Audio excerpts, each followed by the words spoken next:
-5 à -6 degrés dans les vergers la nuit de mardi à mercredi, c'est ce que dit l'appli météo reliée à la mini-station de ce producteur de pommes.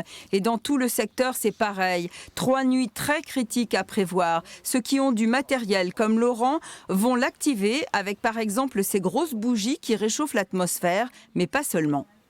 2 techniques essentiellement.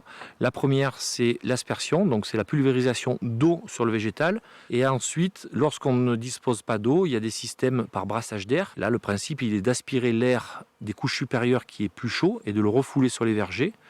Mais sur des températures aussi froides comme ils annoncent, souvent ces systèmes ne sont pas suffisants.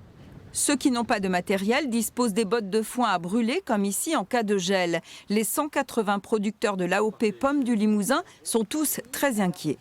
On vient de subir 2 années de sécheresse. Et si on venait enchaîner par une perte totale de récolte, là vous comprenez bien qu'il y a un nombre d'exploitations que je ne connais pas, mais qui seraient en très grande difficulté. Si la fleur de pommier est à un stade très critique par rapport au gel, c'est encore pire pour les pêchers. On enlève la corolle.